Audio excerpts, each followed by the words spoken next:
welcome to The Explainer. Today we're tackling something huge, a story that's unfolding all around us, but that most people don't really see. We're talking about the changing face of global Christianity.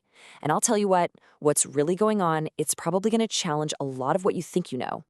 All right, so let's just jump right in with a little thought experiment. I want you to do something for me. When you hear the word Christian, who do you see? Like, what's the first image that pops into your head? Go ahead, picture it. Got it? Okay, hold on to that. You know, for a lot of us, that image is probably pretty, well, Western, right? You might be thinking of Europe, grand old cathedrals, all that history, and that makes sense. That image has been shaped by centuries of history. But here's the twist. What if that picture isn't a current snapshot? What if it's more like an old photo in a history book? Because the reality right now, today, is that the heart of Christianity isn't in the West anymore, not by a long shot. The typical Christian today, she's way more likely to be an African woman, or maybe a young professional in Brazil, or even a farmer out in the Chinese countryside. And I want to be really clear, this isn't some future prediction, this is happening right now. There's this sociologist Philip Jenkins who has a perfect word for this shift. He calls it inexorable. It means it's relentless, it's unstoppable, you just can't hold it back. The center of gravity for Christianity has literally shifted on the map. It's moved, and its new heartbeat is in Africa, Asia, and Latin America. And when you look at the numbers, wow, they're just staggering. I mean, look at this. There are more Christians in Latin America by itself than in the US and Europe combined.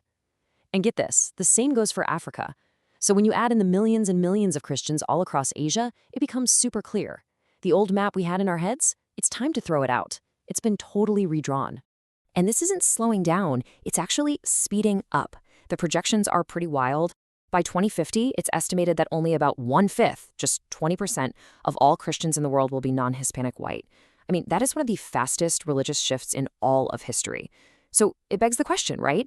What does this new version of Christianity actually look like? What does it feel like on the ground? Well, for one thing, it's often a faith that's been forged in fire. For so many people in the global South, being a Christian isn't just this comfortable thing you inherit, like your last name. No, it's a deep personal conviction. And very often, it's a faith that gets tested, and tested hard. Let's take a real-world example. Think about Peru, back during the time of the Shining Path guerrillas. Just being known as a Christian leader could get you killed. It wasn't random. These believers were specifically targeted. They were forced to make these impossible life-or-death choices, all because of what they believed. Okay, try to put yourself in this situation. It's a true story.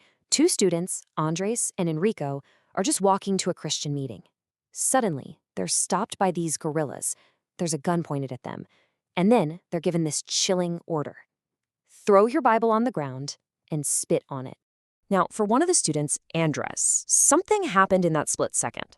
It wasn't just about trying to stay alive. Even though he was terrified, his first thought was offense. He felt insulted for God. He thought, why? Why should this Bible be treated like dirt? And that right there, that raw, personal, almost protective connection to faith, especially when things get tough, that's a huge part of what we're seeing all over the world. Okay, so that's one piece of the puzzle. The other really big piece is how this faith doesn't just get copied and pasted around the world.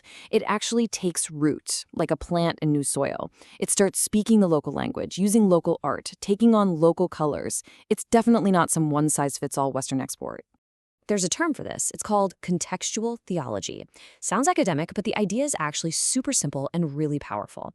It just means instead of telling a new culture, hey, you have to worship and believe exactly like we do, the core message of the faith finds a new voice. It starts to express itself through their music, their art forms, their language, and the questions that they're asking. So what does that actually look like? Well, think about the questions people ask. In the West, for a long time, a really central question has been very individual. How can I find salvation? But you go to many parts of Africa, where community is everything, and the starting question might be totally different. It might be, how can our whole community, which is broken, be healed? Or in places where belief in spiritual forces is just part of daily life, the big question is, how does faith deal with those powers? You see, it's the same faith, but they're coming at it from different angles. And honestly, that makes the whole picture so much richer for everyone. Let me give you a really beautiful personal example of this. There's a man from Iran named Hanif. Now, Hanif was an amazing poet trained in the traditional style, reciting these long, incredible poems in mosques. When he became a Christian, he didn't just throw away that incredible gift. Of course not. He started using that same art form, the powerful rhythms, the deep tradition of Persian poetry, to talk about his new faith. And he was able to reach thousands of people in a way that spoke directly to their hearts in their own cultural language. So when you put all this together, it forces you to completely rethink history. The common story we're told is that Christianity is a Western religion, right? And that it was exported out to the rest of the world. But the thing is, that story's just wrong. It was never just a Western thing. Just look at this timeline for a second. We're talking 200 AD. That's centuries before Europe was Christianized, and there were already booming Christian communities in India. By 300 AD, people in Africa were reading the Bible in their own Coptic language.